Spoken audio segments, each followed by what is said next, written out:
सोनम वांगचुक का अनशन, कॉकरोच जनता पार्टी और नौजवानों का संसद मार्च, आंसू गैस के गोले, पुलिस की लाठियां, अफरा तफरी। पिछले कुछ दिनों से देश ये देख रहा है, हजारों छात्र सड़कों पर है। एक ही मांग है, शिक्षा व्यवस्था सुधरे, पेपर लीक रुके, जवाबदेही तय हो और केंद्रीय शिक्षा मंत्री धर्मेंद्र प्रधान इस्तीफा दे। पर क्या विरोधाभास है? जिस वक्त पेपर लीक के मुद्दे पर सिस्टम हिला हुआ है, पंजाब से पेपर में चीटिंग की खबर आ रही है। 454 पदों पर फार्मेसी ऑफिसर की नियुक्ति के लिए भर्ती परीक्षा हुई थी, जिसमें हाईटेक चीटिंग रैकेट का खुलासा हुआ है।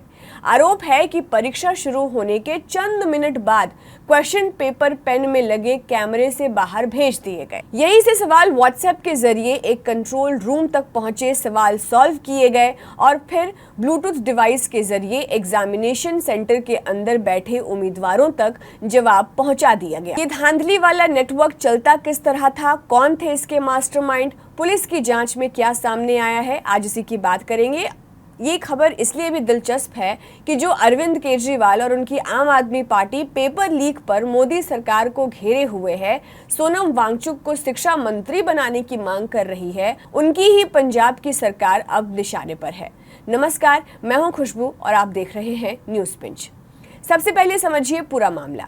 पंजाब सरकार के स्वास्थ्य विभाग में फार्मेसी ऑफिसर के 454 पदों पर भर्ती निकली थी। परीक्षा पास कराने की जिम्मेदारी Baba Farid University of Health Sciences के पास थी। करीब 7,000 अभ्यर्थियों ने आवेदन किया और 18 एग्जाम सेंटर्स पर परीक्षा आयोजित की गई। हर दूसरे भर्ती एग्जाम की तरह इस परीक्षा से भी हजारों युवाओं की उम्मीदें जुड़ी हुई थी।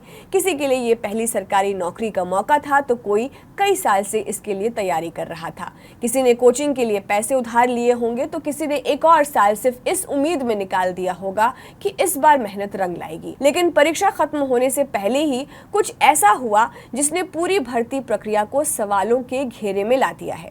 पुलिस के मुताबिक फ्लाइंग स्क्वाड को परीक्षा के दौरान कुछ उम्मीदवारों पर शक हुआ। जांच शुरू हुई तो मामला सिर्फ नकल तक सीमित नहीं मिला।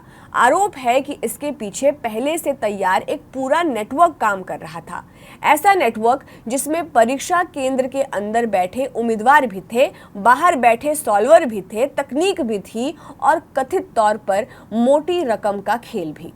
जांच एजेंसियों के मुताबिक पूरा खेल परीक्षा शुरू होने के कुछ मिनट बाद शुरू हुआ। आरोप है कि फिरोजपुर के एक परीक्षा केंद्र में बैठे एक उम्मीदवार ने छिपे हुए पेन कैमरे से क्वेश्चन पेपर की तस्वीरें ली।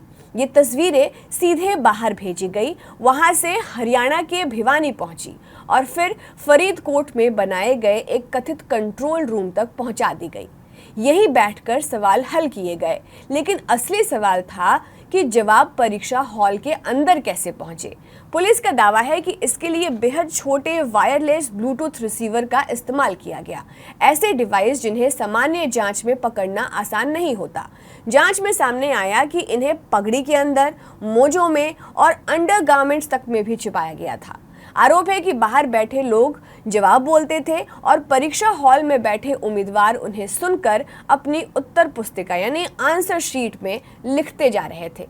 अगर जांच में ये आरोप सही साबित होते हैं तो ये सिर्फ मामला नकल का मामला नहीं है, बल्कि तकनीक की मदद से परीक्षा व्यवस्था को चकमा देने की एक संगठित कोशिश है। जांच जैसे जैसे आगे बढ़ी, ये तस्वीर और साफ होती गई। मीडिया रिपोर्ट्स के मुताबिक पुलिस ने कार्रवाई करते हुए 35 लोगों को गिरफ्तार किया। इनमें 28 अभ्यर्थी हैं और 7 ऐसे लोग हैं जिन्हें जांच एजेंसियां इस पूरे नेटवर्क का मास्टरमाइंड मान रही हैं। पुलिस का दावा है कि इनके तार सिर्फ पंजाब तक सीमित नहीं है, हरियाणा और राजस्थान तक इस नेटवर्क के लिंक मिले हैं। छापेमारी के दौरान 27 वायरलेस डिवाइस, कई पेन कैमरे, mobile phone, post dated cheque और दूसरे इलेक्ट्रॉनिक डिवाइसेस बरामद किए गए हैं। इतना ही नहीं, जांच एजेंसियों का आरोप है कि सरकारी नौकरी दिलाने के नाम पर उम्मीदवारों से 3.5 लाख रुपए से लेकर 13 लाख रुपए तक वसूले गए। यहीं से ये मामला सिर्फ पुलिस की जांच तक सीमित नहीं रहा, बल्कि राजनीति का भी मुद्दा बन गया है। दिल्ली में पिछले कई दिनों से जंतर मंतर पर आंदोलन चल रहा है छात्रों का। आम आदमी पार्टी लगातार केंद्र सरकार और शिक्षा मंत्री धर्मेंद्र प्रधान पर निशाना साध रही है। पार्टी के नेता जंतर मंतर पहुंच रहे हैं, छात्रों के साथ मंच साझा कर रहे हैं, शिक्षा व्यवस्था पर सवाल उठा रहे हैं। लेकिन पंजाब में सामने आए इस मामले के बाद बीजेपी, जो कि खुद चौतरफा घिरी हुई है, उसने आम आदमी पर पलटवार शुरू कर दिया है। बीजेपी प्रवक्ता अमित मालवीय ने सवाल उठाया है कि अगर आम आदमी पार्टी छात्रों की लड़ाई लड़ने का दावा करती है तो पंजाब में सामने आए इस मामले पर उसकी आवाज क्यों नहीं सुनाई दे रही। उनका आरोप है कि दिल्ली में छात्रों के साथ खड़े होने वाली पार्टी पंजाब में अलग रवैया अपना रही है। बीजेपी नेता मनजिंदर सिंह सिरसा ने भी पंजाब सरकार और शिक्षा मंत्री पर सवाल उठाते हुए कार्रवाई की मांग की है।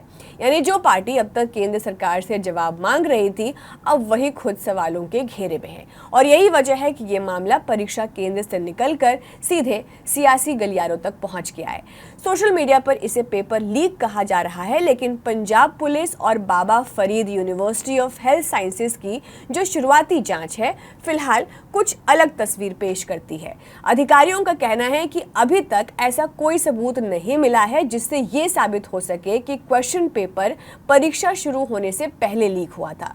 जांच के मुताबिक कथित गड़बड़ी परीक्षा शुरू होने के बाद हुई, यानी क्वेश्चन पेपर की तस्वीरें बाहर भेजी गई, बाहर सवाल हल हुए और फिर जवाब परीक्षा हॉल के अंदर पहुंचाए गए। यानी जांच एजेंसियां इसे फिलहाल रियल टाइम चीटिंग का मामला मान रही है। लेकिन इससे एक बड़ा सवाल खत्म नहीं हो जाता। आखिर अगर परीक्षा हॉल के अंदर बैठे कुछ उम्मीदवारों तक बाहर से जवाब पहुंच रहे थे, तो क्या ईमानदारी से परीक्षा देने वाले हजारों उम्मीदवारों के साथ न्याय हुआ? अगर सुरक्षा व्यवस्था मौजूद थी तो इतने छोटे इलेक्ट्रॉनिक डिवाइस एग्जाम सेंटर्स तक कैसे पहुंचे? अगर जांच होती है तो क्या सिर्फ उम्मीदवार जिम्मेदार है या फिर परीक्षा कराने वाली व्यवस्था में भी कहीं कोई ऐसी खिड़की बची रह गई थी जहां से पूरा खेल खेला जा सके? अब देखना होगा कि पंजाब सरकार, जांच एजेंसियां और भर्ती कराने वाली संस्था इस पूरे मामले में आगे क्या फैसला लेती है। लेकिन एक बात साफ है, जंतर मंतर से लेकर पंजाब तक बहस अब सिर्फ एक परीक्षा की नहीं रही, बहस उस भरोसे की है जिस पर देश के करोड़ों युवाओं का भविष्य टिका हुआ है। आपको ये वीडियो कैसा लगा, आप हमें कमेंट बॉक्स में बता सकते हैं। आपके लिए इस वीडियो को शूट किया था हमारे साथी असद ने। खुशबू के साथ थे आप। नमस्कार।